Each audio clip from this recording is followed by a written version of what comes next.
Hindi umano may tuturing na pamumulitika o panghuhusga na guilty ang ginawang pagsuporta sa impeachment complaint laban kay Vice President Sara Duterte.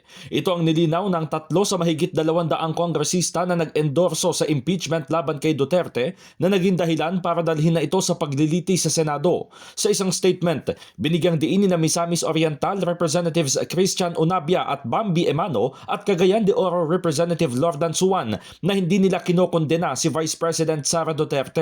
Inendorso umano nila ang complaint sa ngalan ng prinsipyo ng transparency, accountability at due process.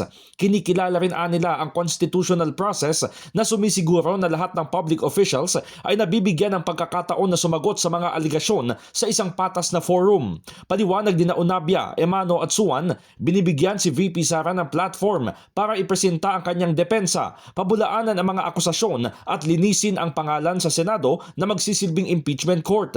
Responsibilidad daw nila na itaguyod ang rule of law at integridad ng public office, anuman ang political affiliation o sino man ang mga sangkot na personalidad.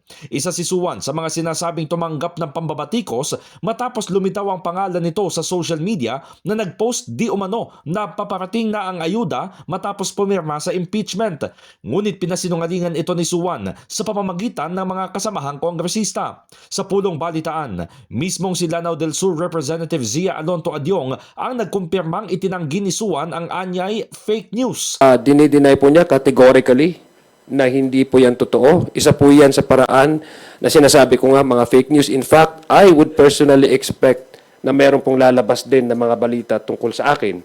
So ito po, sabi ko nga po, simula po nung nagkaroon tayo ng impeachment process, unti-unti pong lumalabas ito na pinipreempt nila po yung magiging resulta nito at dinilihis po nila yung atensyon ng ating taong bayan.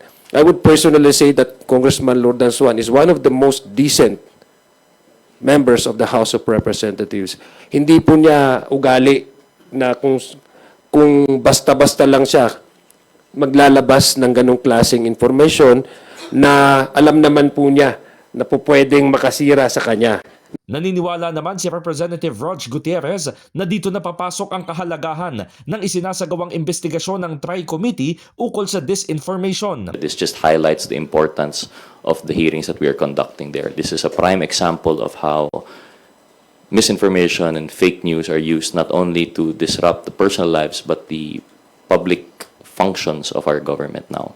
So I hope that yung sa ating mga kababayan, we continue to be vigilant and to really double-check and fact-check po all of these informations coming out. Kasi lumalabas po, fake statement, fake page. Una nang itinanggi ng mga kongresista na may ipinangakong dagdag na pondo o ayuda kapalit ng pagpirma sa impeachment complaint laban sa pangalawang Pangulo.